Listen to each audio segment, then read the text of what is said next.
好，同学，那我们开始上。那今天这个要上的是生活中的光学现象。同学常玩电动嘛，对不对？那玩电动总是会推出外传的。那我们上课的课程不可以输给电动，所以我们也有外传，就是生活中常见的光学现象，向同学介绍一下。好，那首先第一个要讲的是什么？就是光的色散现象。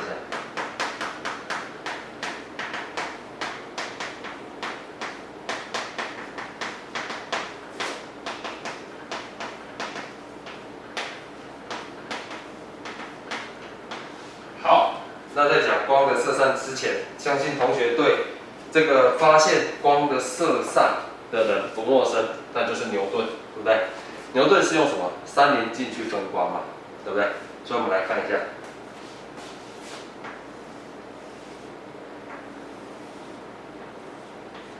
三棱镜去分光，那首先当然就是白光打进去，对不对？那我们找一下发现嘛。正常来讲，同学我们都会说什么？光以前6/2/3嘛，光的折射都会讲光从疏介质打到密介质，所以怎么样？速度变慢，所以偏向发现，对不对？可是老师漏讲了一个东西哦，那为什么不讲呢？因为怕混淆视听啊。我们当初讲光的折射重点就是要讨论偏折的情形，所以用大致上的偏折情形来跟同学说，会偏向发现，那没有错，的确所有颜色的光都会偏向发现，但是老师忘了跟你们说，它白色的光呢，如果今天打到三棱镜里面，我们发现这个光呢会散开，也就是白光里面有好几种颜色的光啊，对不对？所以会散开。那首先老师就先画了，有一个会偏折的是红光，没有错。那原谅老师没有蓝色或紫色的笔所以老师用黄色代替紫光，好不好？用黄色代替紫光。所以同学可以发现偏折的情况都会偏折，但是红光偏折较小，紫光偏折较大。好，那接着我们再去找发现了。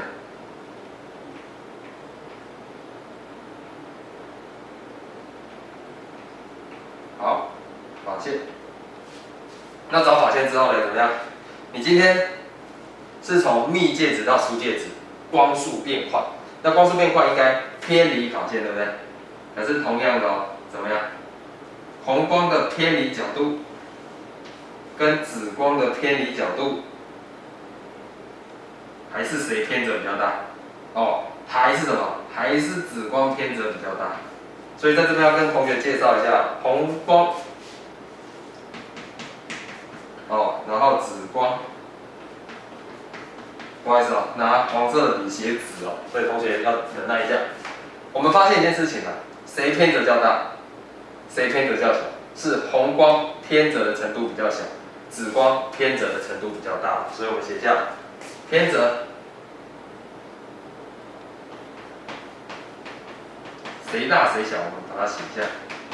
偏折程度，红光比较小，紫光比较大，可以接受吗？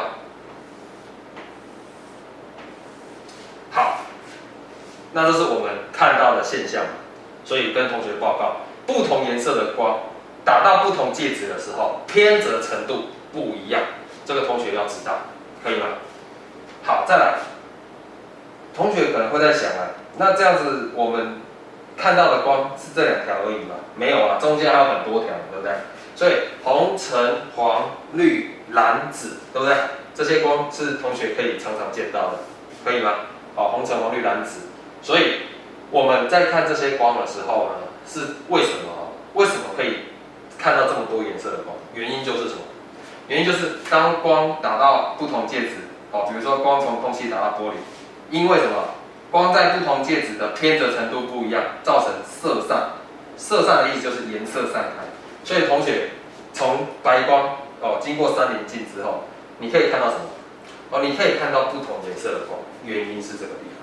好，那同学可能会想要问老师就是说这个我们平常没有三棱镜，也不会拿它去照白光老师你这个不切实际，老了，对不对？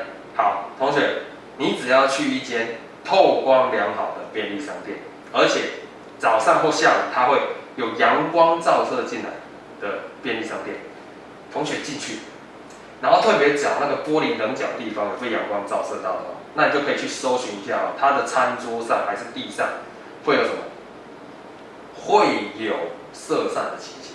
哦，老师有一次去全差便利商店吃冰淇淋，就这样，就刚好遇到这个色散的情况哦，所以同学不必拿3棱镜，你只要去便利商店找一间被太阳照射到的这个便利商店，你就可以去里面观察一下，它真的有这个色散的现象，好不好？那我们重点，同学还是要知道，红光偏折较小，紫光偏折较大，以及为什么会色散？因为光在不同介质中，就是不同颜色的光在同一个介质中，它们偏折的程度不相同，可以吗？好，那讲完光的色散之后啊，还有一个非常明显的色散现象，甚至怎样，洞察火车唱过的叫做彩虹，对不对？所以我们来看一下，我们看一下彩虹哦，其实它是怎么形成的？所以我们来看一下红，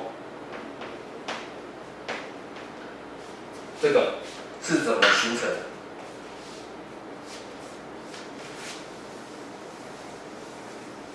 那当然了，在讲这个东西啊，必须就是跟同学说明这个彩虹形成的原因。那以至于什么？至于这个同学每次看到彩虹都在争吵的这个原因呢，老师等一下也会说明，好不好？所以我们先画一个图形出来。好，同学，现在要跟同学介绍的就是什么？就是我们常常看到的彩虹。那老师画的这一颗是水珠，老师画的这一颗是水珠。那同学常常在吵什么呢？同学常常吵的理由是什么？同学每次看到彩虹，他们在吵的理由是什么？是有些人说我看到彩虹了，那另外一个人说没有，我根本没有看到。然后两个会开始吵架，说你骗我，我没有骗你这样子哦。好，那实际上为什么？我们等一下也会说明。所以首先来看一下，今天有一个水珠在高空，那下雨的情况最容易在空气中有水珠嘛，对不对？那这个水珠是很小一颗，老师把它放大来看。那首先我们今天也是一样，一道白光怎么样？好，一道白光打到这个水珠，也就是太阳光嘛，对不对？那我们当然先找出什么？它的发线出来。好，那当然，同学都不用说了吧？我再说一次哦，刚刚在讲光的折射6/2/3的时候，老师只有画折射，没有画反射，相信同学有注意到。其实这边对不对？它是会什么？它是会有部分反射、部分折射的，所以这边老师要再次强调，所以把它画出来。好，它会有部分反射，那部分折射进去。那我们说过啊，这是光原本的行进方向，对不对？这是光原本的行进方向。那你会偏折，那我说过颜色不同，偏折程度不同。红色，你从疏介质打到密介质，速度变小，偏向反线。那红色偏折比较小，可以吗？好，那紫色老师等一下再画。所以当你找到这个的时候，你又要找它的什么？你又要找它的发线出来。好，这是它的发线。那一样，这边会产生什么？部分折射，部分反射。那折射的东西出去，我们就不管了，对不对？所以我们要看的是什么？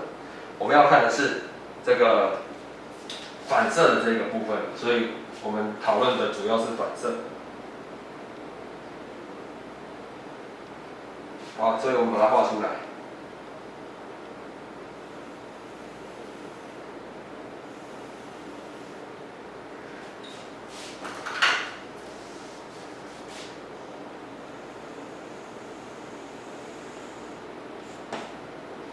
OK， 那红光一样打到这边也会有部分折射跟反射嘛，对不对？所以同学我们来看一下这个时候我们找出它的发线，发线在这边，那它原本行进方向往这边，那现在不一样啦，现在怎么样？现在你是从密介质打到疏介质，你的速率变快，那速率变快会偏离发线，那一样，红光的偏离程度没有紫光来的大，所以我们把它画出来给同学看。好，这是红光的部分。那我说过啊，你白光折射哦，在这个同样是水的地方产生折射，你的紫光会怎样？偏折比较大，所以我们把它画出来。好，这是紫光，对不对？那你紫光偏折一样，遇到这个地方的时候，它还是会怎样？哦，会产生部分折射、部分反射嘛，所以老师还是把它画出来了。这边你会遇到什么？速度变快嘛，速度变快所以会偏折，往这边来。好，那一样，你的紫光遇到这个，我们把它的法线先画出来。好，你的法线画出来了，那你会部分折射，那而且你的偏折程度比红光还要来得大。啊，这个地方是什么？这个地方则是反射嘛，那反射定律告诉我们怎么样？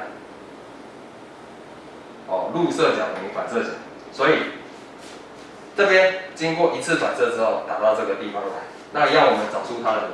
哦，找出它的法线。那找出法线之后，它的偏折程度会比什么？会比紫光，会比红光要来得大。所以原本行进方向是这边，那我们把它画夸张一点，可以吗？好，所以我们画一下，这是紫光，那这是红光。那同学可以发现哦，它打到地上的时候，它的两个夹角分别是几度哦？因为这是平行入射嘛，所以这个夹角是40度。那另外一个夹角是红光的这个角度嘛，对不对？所以红光的角度，红光这个角度是42度，这样可以接受吗？所以同学，你每天说你看到彩虹哦，对不对？所以彩虹怎么样？哦，彩虹你看得到彩虹，原因是什么？原因是白光经过水珠里面的一次折射、一次反射、第二次折射造成的，可以吗？哦，讲的重点是这样。再说一次哦，同学，你今天看到彩虹是因为白光在射入水珠之后产生了什么色散现象？那经过一次折射、一次反射、两次折射之后出来的光，让它怎样色散？那所以你看得到什么？哦，你看得到这个彩虹，这样可以接受吗？好，那同学，你说这边看不看得到？好，那一样啊。我说过，为什么你们有时候会吵架？有人说有看到彩虹，有人没有看到彩虹。因为彩虹是要特定的角度看得到，所以同学，如果你在这边特定的角度，你一样看得到，可以吗？好，但是问题是，通常不是在这边看到，因为通常白光这样打过来，你是在这边看得到才对，角度的问题，可以吗？所以我们通常看到的彩虹哦，你会发现，下次看到彩虹注意看一下，红色哦角度比较大，紫光角度怎样？哦比较小，所以你去看一下到底谁红色在上面，还是红色在下面。同学去注意一下，好不好？那接着有红，我们就要来看一下。同学看彩虹的时候，可能还会看到另外一圈，一定有同学有这个经验。所以我们看一下第三个，那个叫做泥啊。那什么是泥呢？它跟红有什么差别？我们现在画给同学看看。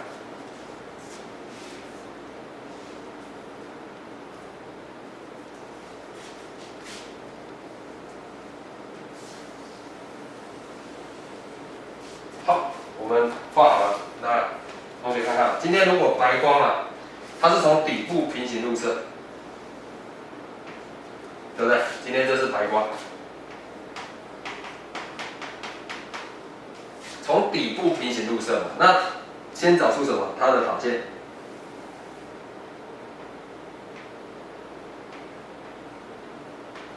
好，那这边老师就省略了，我们只讨论这个我们要讨论的地方，所以这个会反射，我们不画。光的色散现象告诉我们，白光打到同一个介质中，怎样？不同颜色的偏折程度会不相同。因此怎么样？我们先讨论红光，好不好？这是它原本行进的方向。好，那从疏介质打到密介质，所以速度变慢。因此会偏向法线。那红光的偏折程度是这样子。好，一样画出它的什么？画出它的法线。然后入射角等于反射角，画出来。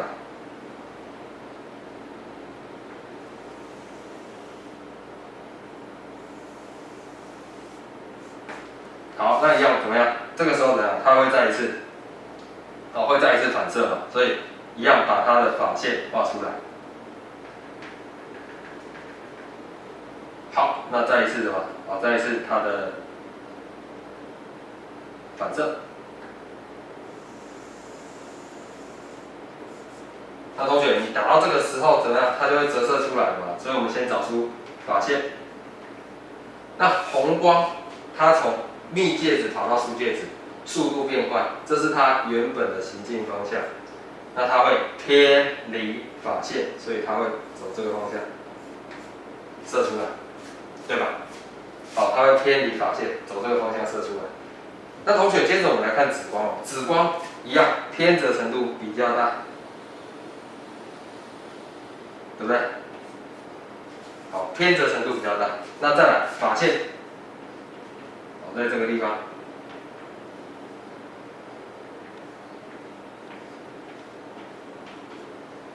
好，那一样啊，我们只讨论球内容，所以入射角等于反射角，所以它会反射。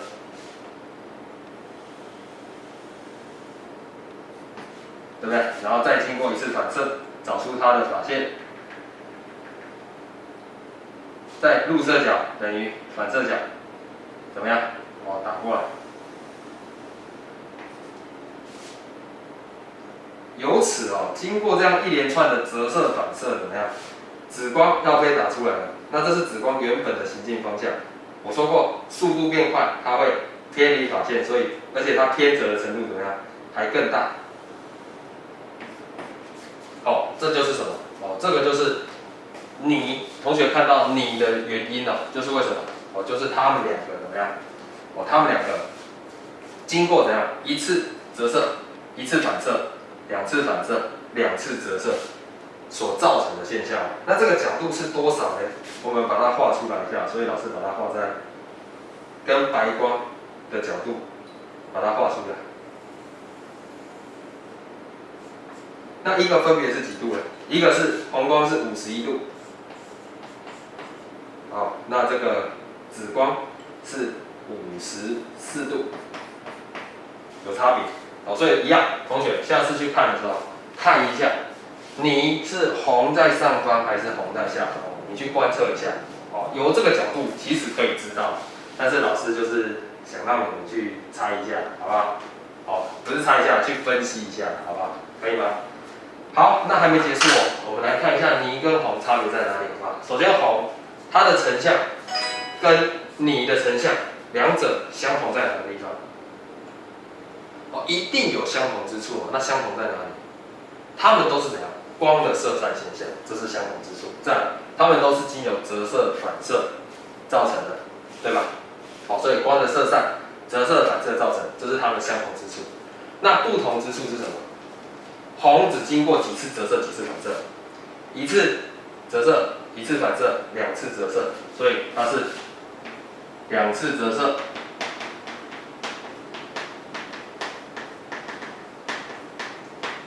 一次反射造成的。那你呢？你是经过什么？一次折射、一次反射、两次反射、两次折射，所以总共两次折射、两次反射。所以我们写下两次折射，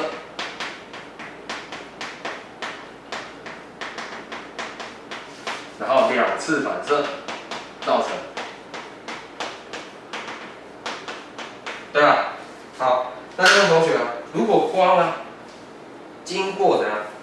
以两次折射、一次反射，跟光经过两次折射、两次反射，问同学谁比较可以看得清楚一点？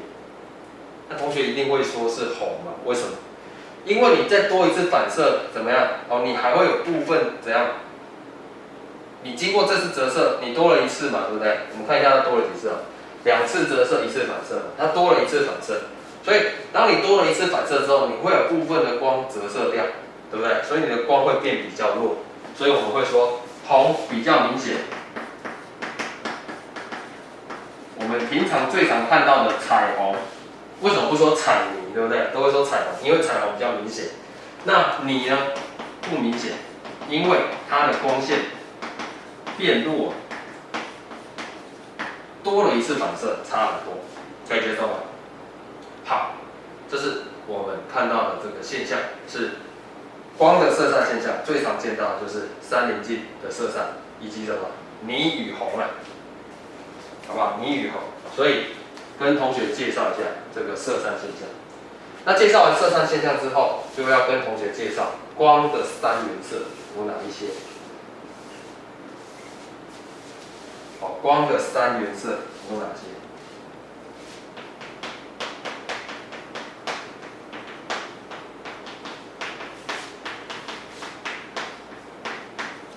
好，一样，等老师画个图，跟同学说明一下。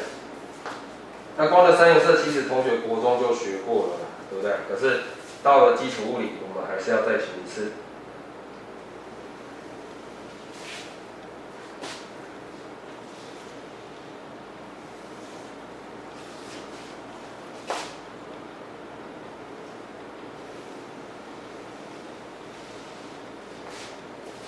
哇，画的有点失败，补满一下，还是给它画下去。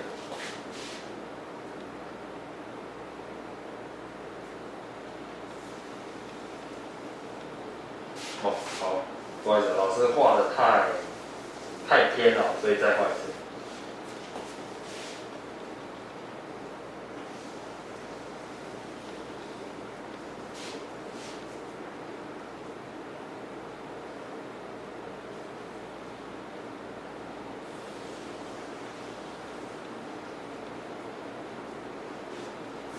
好，这次应该是没事了啊。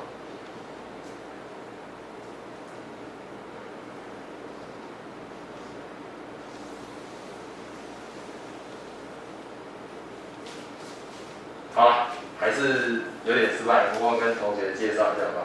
光的这个3原色啊，总共有哪一些啊？那首先啊，我们先讲3原色是哪3种颜色，好不好？好，第一个是什么？红光，然后再来是绿光，那再来是什么？好，蓝光。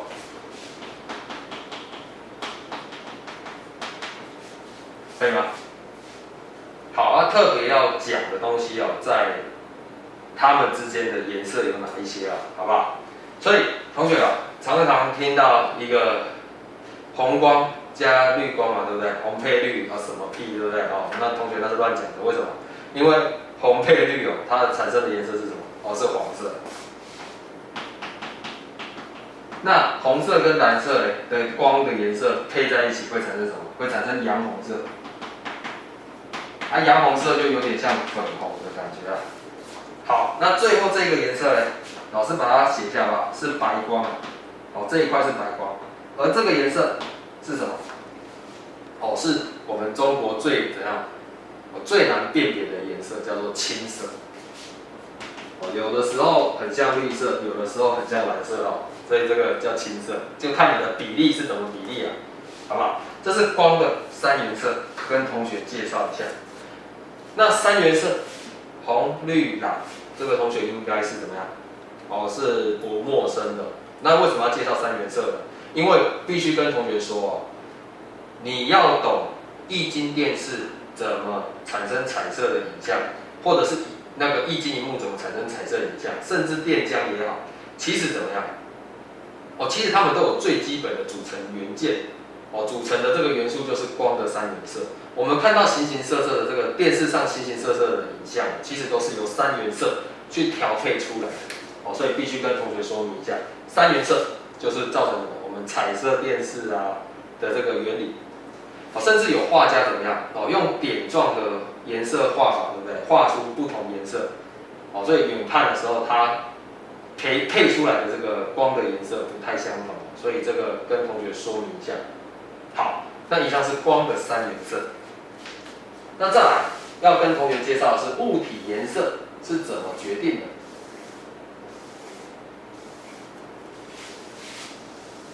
物体颜色如何被决定？所以我们看一下第三个物体的颜色。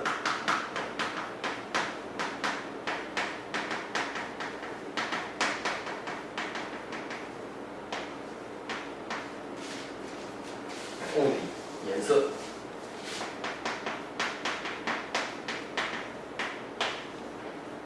好，它首先呢就有分什么？物体有透光不透光嘛，对不对？同学有看过有颜色的玻璃纸吗？那个是透光的，对不对？那也有不透光的，像苹果它就是不透光的。所以我们来看一下，如果今天可透光，如果物体是可以透光的，那它的颜色由什么来决定？好，颜色由什么来决定？当然是由什么透射出去的光来决定，好不好？所以由它的颜色是由什么？由透光。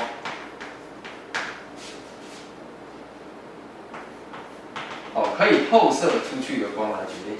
哦，对，由透射光决定。什么意思？来，老师就跟同学说明一下。例如说，今天我们拿一张红色玻璃纸给同学看，好不好？红色玻璃纸，那当然老师会贴网址啊，你就可以上网去看一下那些动画。老师现在就是讲给你听了。如果你今天有一个红色玻璃纸给你看，你看到的世界就全部都是什么？哦，不会全部都红色，对不对？是不是不会全部都红色？那是因为，可是如果你看这个日光灯呢，你拿红色玻璃纸看日光灯，你会觉得都是红色的光。原因是因为当白光透过红色玻璃纸的时候，大部分的红光全部都通过，对不对？哦，全部都通过，而少部分的黄光啊、什么绿光啊，透过一点点，所以你看起来呢，你会觉得所有的东西都是红的。哦，你去看日光灯，你会觉得所有的光都是红的。所以红色玻璃纸为什么是红色？因为它是由透射光来决定。透过这个玻璃纸，通过这个玻璃纸的光，都是绝大部分都是红光。所以可以透光的物体，它是由什么透射光来决定。那像蓝光啊，对不对？你蓝光打到红色玻璃纸，对不对？是完全没有办法通过，所以我们看起来就有像什么？就有像黑色。所以当你拿红色玻璃纸去看蓝色的衣服啊、蓝色的窗帘的时候，你会发现它很像黑色，是这个原因。那再来，不可透光的物体，就是不能透光的，它的颜色要怎么决定？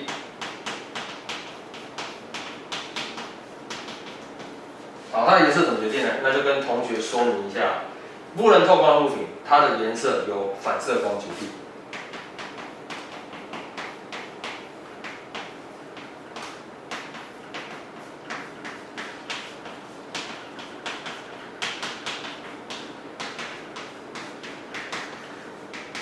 好，就像刚刚老师说的苹果嘛，对不对？